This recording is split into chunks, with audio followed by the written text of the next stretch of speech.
মহাপ্রভু অদ্বৈতের ডাকে এসেছেন দুটি কারণে। একটি হচ্ছে রাধা প্রেম আস্বাদন করা, আরেকটি হচ্ছে নাম নিয়ে জগৎ উদ্ধার করা। তাহলে নাম করলে কি হয়?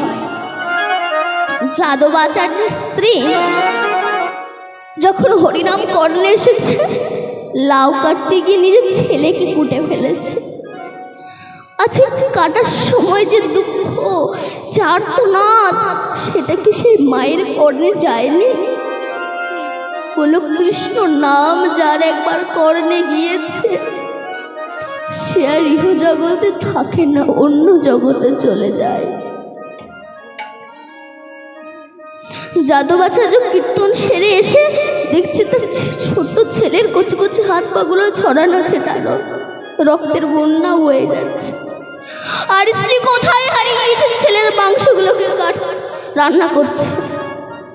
যাদবাচার্যের বলল, ডাইনি, রাক্ষসী, তুমি ছেলের মাংস খাবে বলে তুমি রান্না করছো? যেই না বলেছে, কথা দিয়েছে, গায়ে ধাক্কা দিয়েছে, সঙ্গে সঙ্গে জগতে ফিরে এসেছে। এসে বলছে, আমার কোলে আমার সন্তান ছিল কোথায়? রাক্ষসী, তুমি তোমার ছেলের মাংস খাবে বলে রান্না করছো? বলো, দেখো আমি ইচ্ছা করে করিনি। আমি কেন আমি আমার সন্তানকে কাটবো?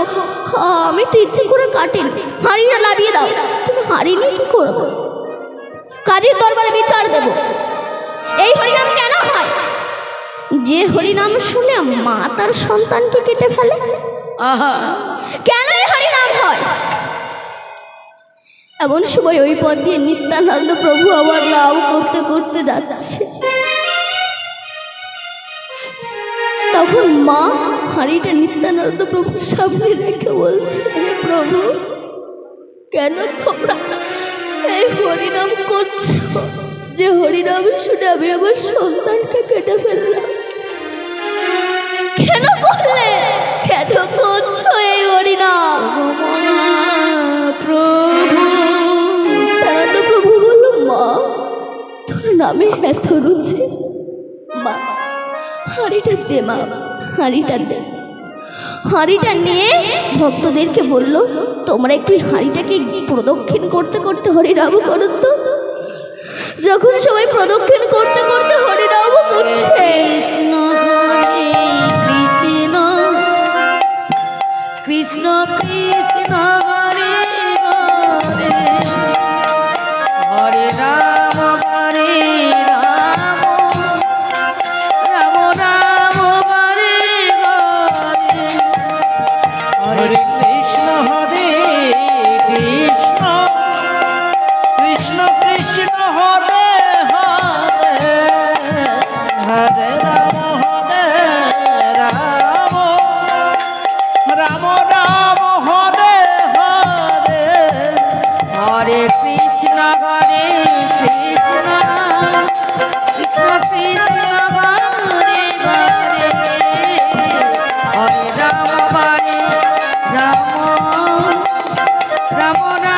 হরে হরে, হরে কৃষ্ণ হরে কৃষ্ণ, কৃষ্ণ কৃষ্ণ হরে হরে, হরে রাম হরে রাম, রাম রাম হরে হরে, হরে কৃষ্ণ হরে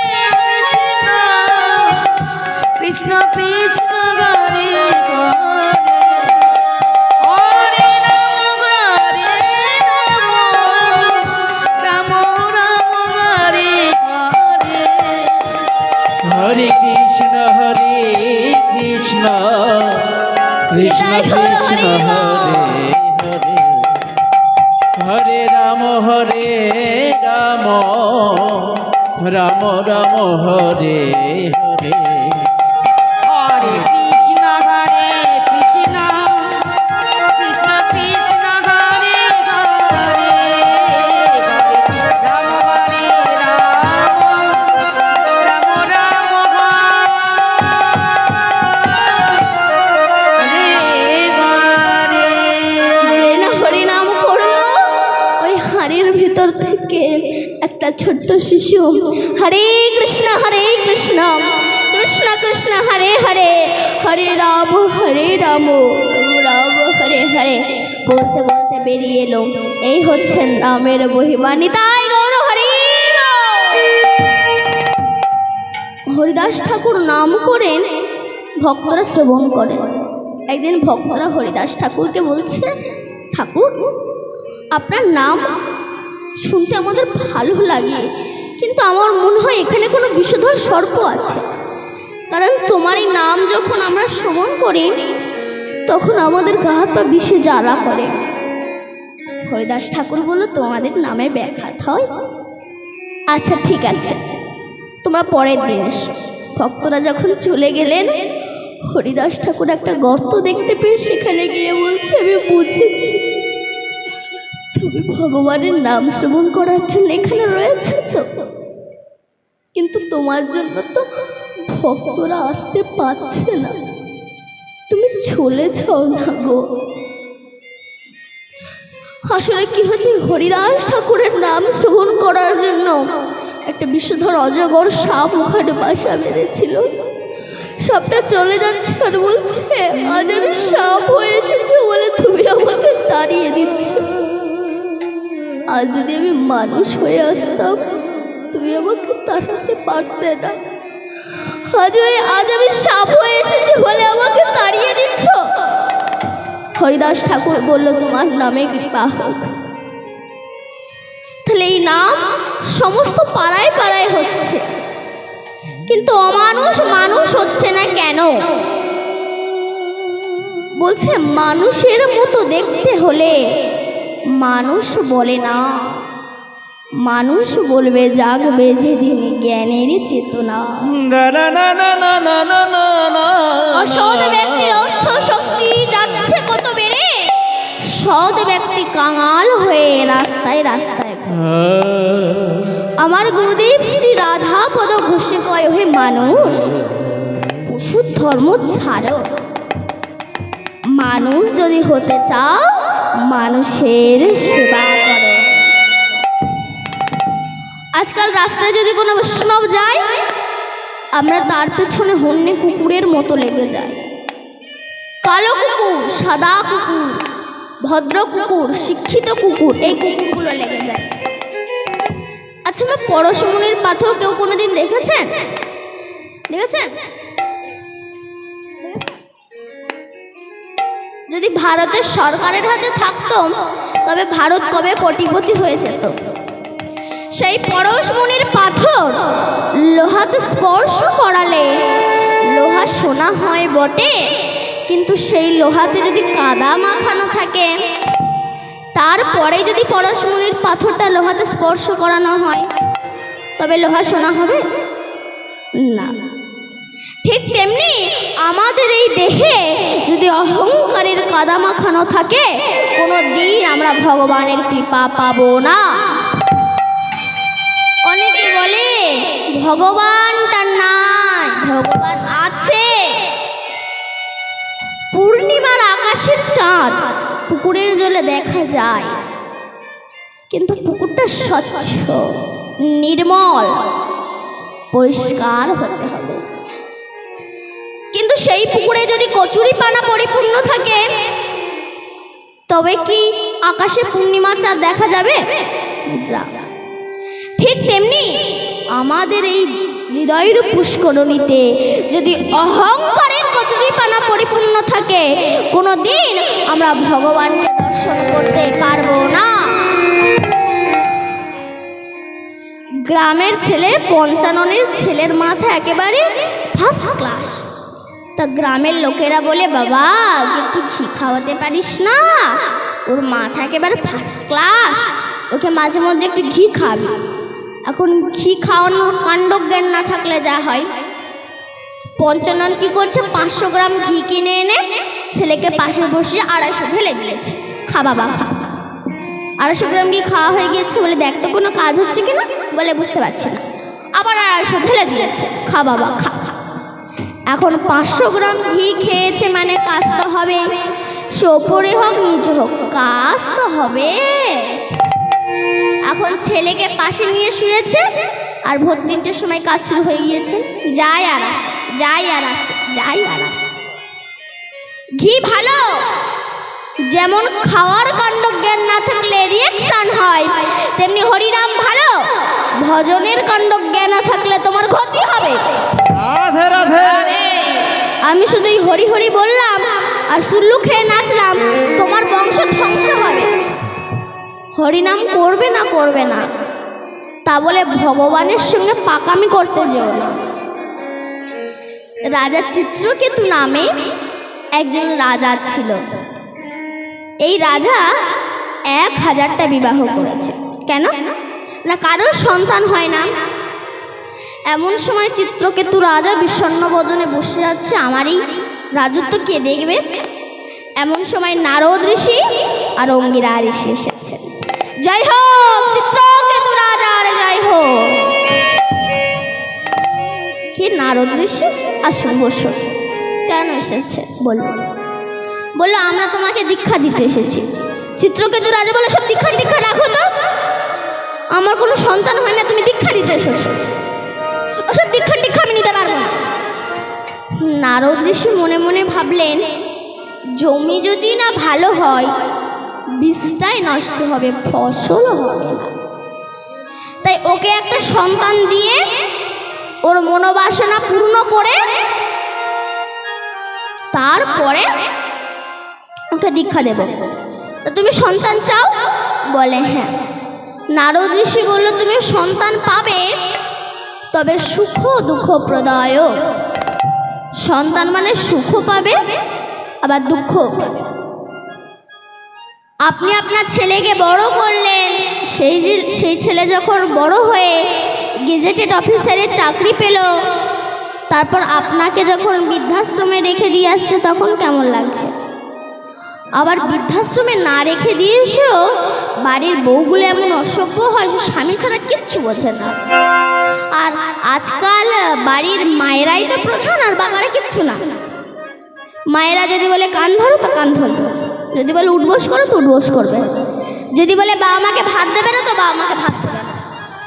আজকাল মায়েরা প্রধান, বাবারা কিছু না।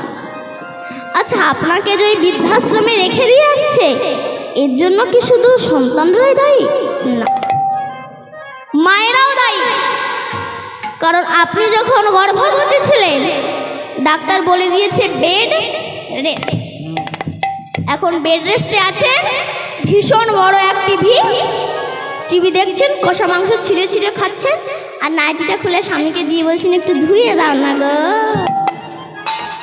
তা আপনার পেটে কি যন্ত্র জন্মাবে? প্লেনে যেমন এয়ারপোর্ট ছাড়া নামে না, তেমনি বহু পরমাত্মা বাতাসে ঘুরে বেড়াচ্ছেন। এরা ভালো জায়গা পাচ্ছে না বলে এদের জন্মই হচ্ছে। তাই চিত্রকেতু রাজার 1000টা বিবাহ করার পরে ছোট রানীর গর্ভে একটা সন্তান এসেছে। এখন তার তো একটু যত্ন বেশি হবে, মানে তোমাদেরকে দেবে চাউমিন, একে দেবে এগরো। চিত্রকেতু রাজা ছোট রানী ছাড়া কিচ্ছু জানে না। ও গো, তুমি কোথায় গেলে গো? তুমি আমার বংশ উদ্ধার করলে, তুমি আমার সন্তান দিলে, কত কথা। আর বউরা ভাবে একটার জন্য আমাদের যত্ন নষ্ট হয়ে যাবে, ওই সন্তানকে মেরে ফেলতে হবে। দুধের ভিতর কালকুট বিষ মাখিয়ে দিয়েছে, সন্তানটা যখন খেলো মারা গেল।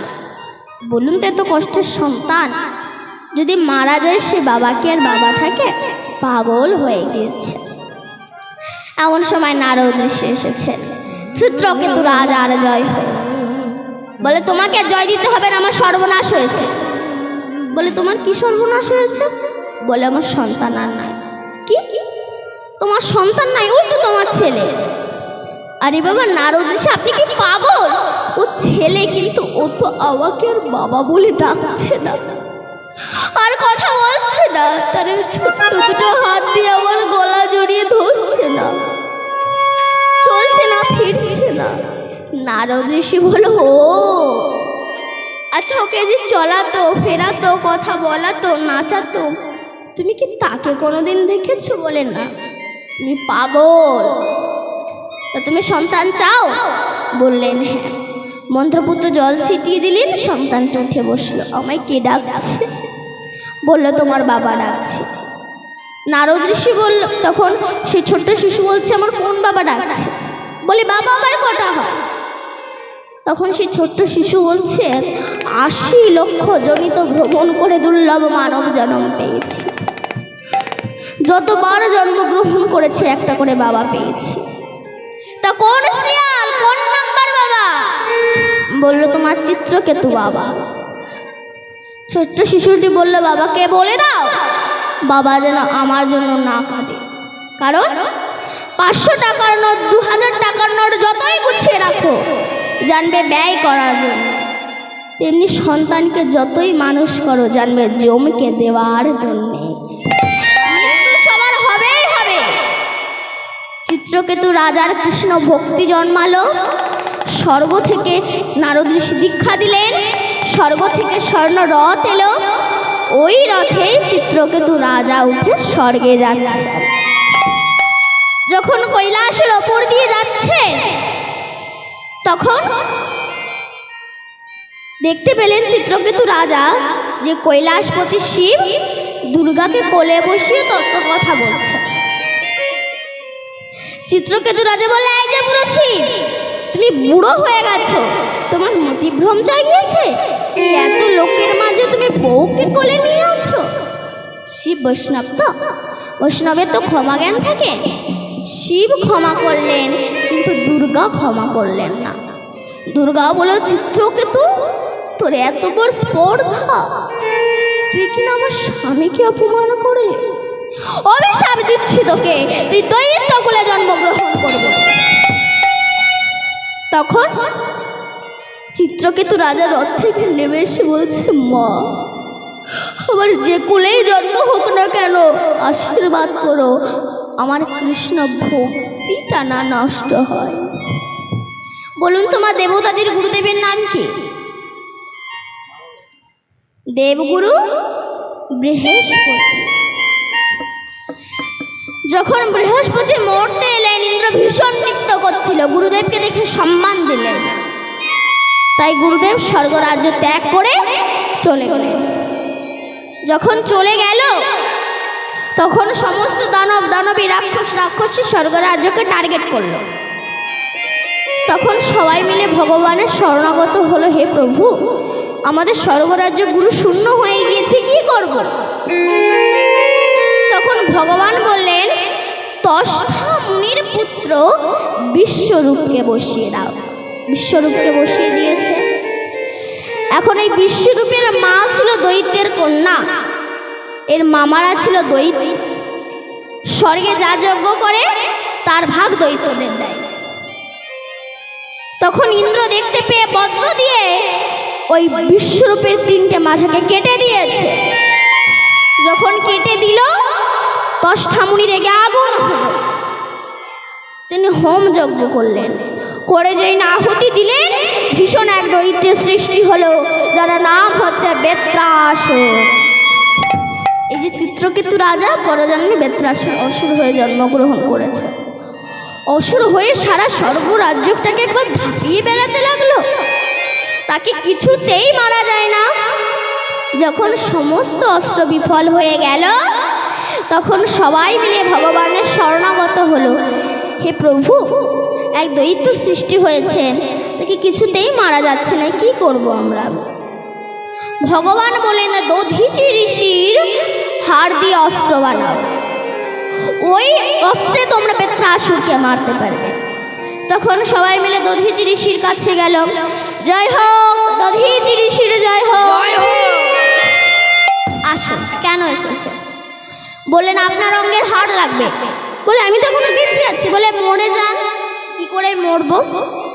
গরু নুন খেতে ভালোবাসে, আপনার সারা অঙ্গে নুন মাখিয়ে দেওয়া হবে আর গরুকে লাগিয়ে দেওয়া হবে। গরুর জিভে ধার আছে, গরু আপনার কাছে চাটতে চাটতে মাংস সব শেষ হয়ে যাবে, হাড়টা বেরিয়ে আসবে, সেই সময় হাড় পেয়ে যাব। তাই করলেন। যখন হাড়টা বেরিয়ে এলো ওই হাড়ে বজ্র তৈরি করে ইন্দ্র বেত্রাসুরকে মারতে যাচ্ছে। আজ যখন মারতে যাচ্ছে সেই সময় ইন্দ্রের হাত থেকে বজ্রটা পড়ে গিয়েছিল। তখন কি বেত্রাসুরকে মারা সম্ভব ছিল?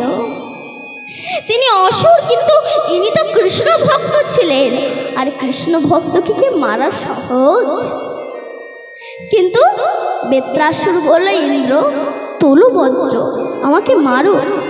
তুমি মরতে চাও? বলে হ্যাঁ, কারণ তোমার হাতে যে বজ্র আছে ওটা বৈষ্ণবের হাড় দিয়ে তৈরি, আর ওই হাড়ে যদি আমার মৃত্যু হয় আমি ভগবানের চরণ পেয়ে যাব, তাই আমি মরতে চাই। এই হচ্ছে নামের মহিমা। তাই আজ গৌরহরি সুরধনির তীরে পার্শ্বদকে নিয়ে নামের খেলা করছে। এই নাম আপনারা ভালোবাসেন তো মা? হ্যাঁ, যারা যারা ভালোবাসেন একটু জোর সুরধ্বনি দেন তো।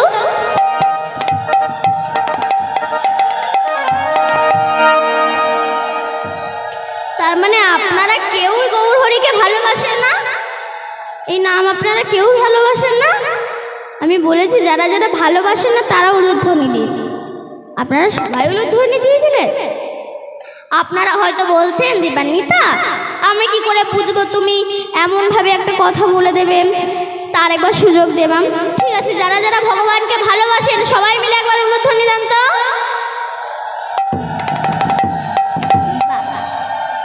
তাই আজ গৌরহরি সুরধ্বনির তীরে নামের খেলা খেলছে। কেমন ভাবে? ভজ শ্রী কৃষ্ণ, কহ শ্রী কৃষ্ণ, লহ শ্রী কৃষ্ণের নাম রে। ভজ শ্রী কৃষ্ণ, কহ শ্রী কৃষ্ণ, লহ শ্রী কৃষ্ণের নাম রে। ভজ শ্রী কৃষ্ণ, শ্রী কৃষ্ণ নাম রে। ভজ শ্রী কৃষ্ণ, কহ শ্রী কৃষ্ণ, লহ শ্রী কৃষ্ণের নাম রে। কহো শ্রী কৃষ্ণ, কহো শ্রী কৃষ্ণ, কহো শ্রী কৃষ্ণের নাম রে। যে জানকী কৃষ্ণ ভজে, সে গায় আমার প্রাণ রে। যে জানকী কৃষ্ণ ভজে, সে সে গায় আমার প্রাণ রে। ভজ শ্রী কৃষ্ণ, কহ শ্রী কৃষ্ণ, লহ শ্রী কৃষ্ণের নাম রে। ভজ শ্রী কৃষ্ণ, লহ শ্রী কৃষ্ণ, কহো শ্রী কৃষ্ণের নাম রে। ভজ শ্রী কৃষ্ণ, কহ শ্রী কৃষ্ণ, লহ শ্রী কৃষ্ণের নাম রে। ভজ শ্রী কৃষ্ণ, লহ শ্রী কৃষ্ণ, কহো শ্রী কৃষ্ণের নাম রে। হিন্দু ধর্মে পাঁচখানা রাস্তা আছে ভগবানকে পাওয়ার। একটি হচ্ছে শাক্ত ধর্ম, একটি হচ্ছে শৈব ধর্ম, একটি হচ্ছে সৌর ধর্ম, আর একটি হচ্ছে গাণাবত্র ধর্ম, আর একটি হচ্ছে বৈষ্ণব ধর্ম।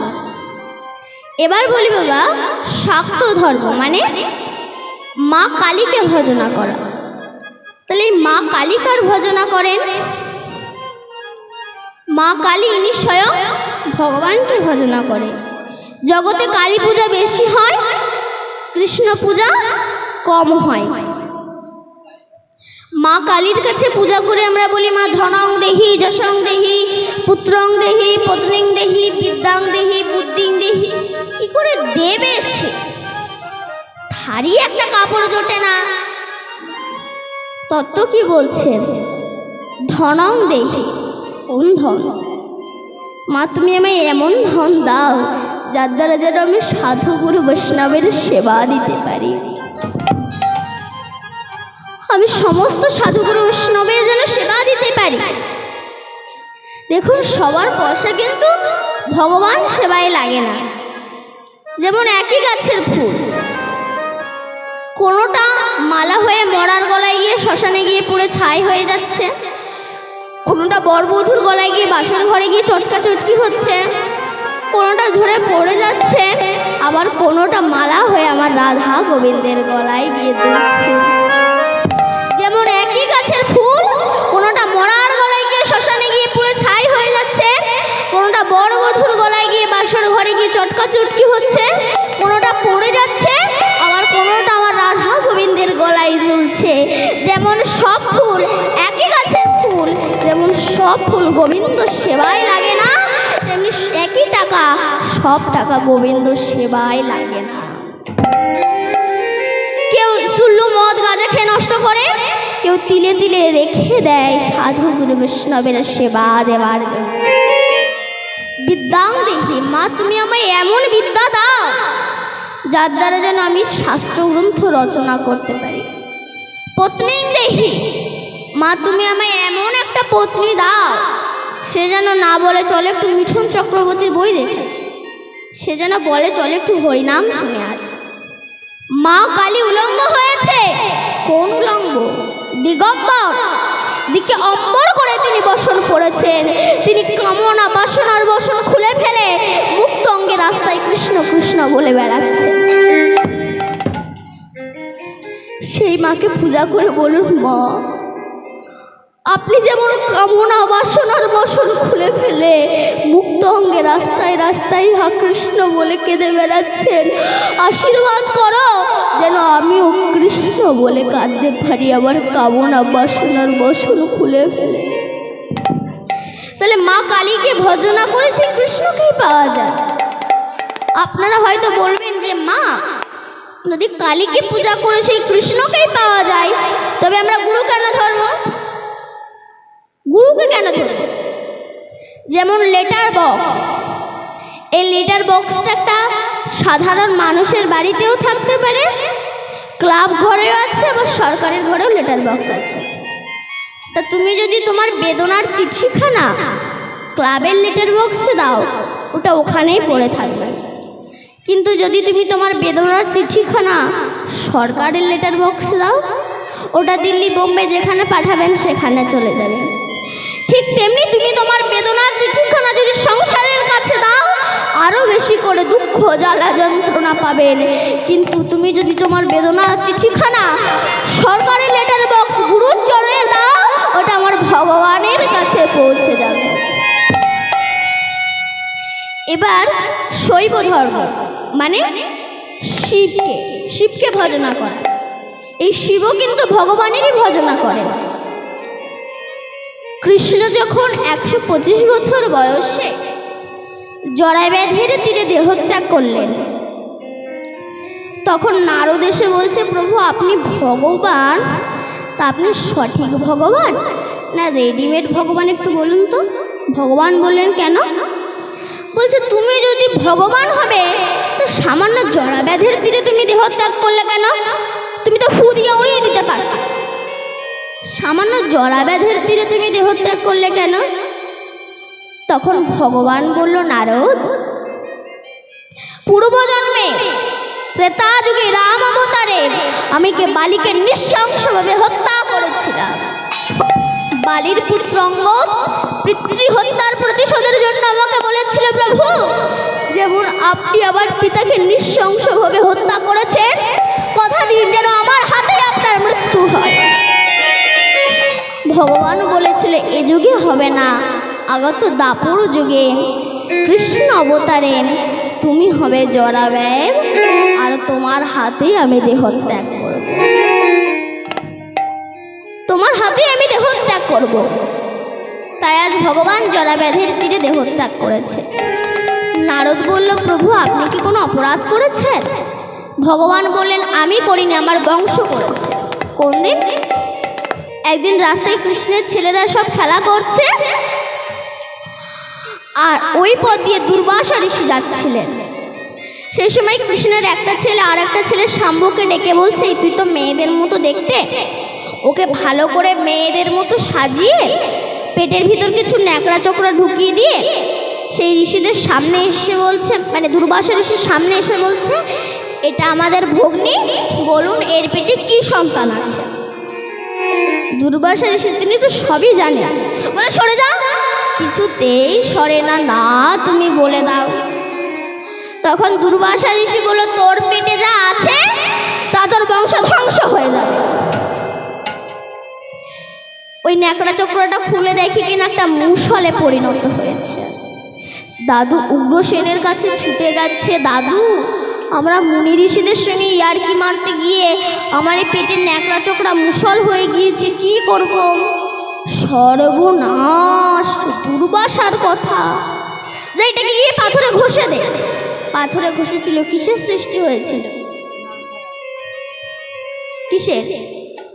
নল খাগড়ার। নল খাগড়ার সৃষ্টি হয়েছিল। আর বাকি যে অংশটা ধরতে পারছে না ওটাকে প্রভাসের তীরে ছুঁড়ে ফেলে দিয়েছিল। আর একটা বোয়াল মাছ ওই পাথরটাকে গিলে নিয়েছিল। আর জেলে যখন ওই মাছটাকে বাড়িতে ধরে নিয়ে গেল, পেটটা চিল্ল, মুষলটা পেল, ওটাকে রাস্তায় ছুঁড়ে ফেলে দিল। আর জড়াবেদ ওই মুষলটাকে পেয়ে তীরে যে ফলক, ফলক মানে তীরের সামনে যে ত্রিকোণার মতো যেটা থাকে, ধারালো অস্ত্র তৈরি করে সোজা চলে এলেন প্রভাসের তীরে। সেখানে আমার ভগবান নিম গাছে বসে পা দোলাচ্ছিলেন। ভগবানের চরণ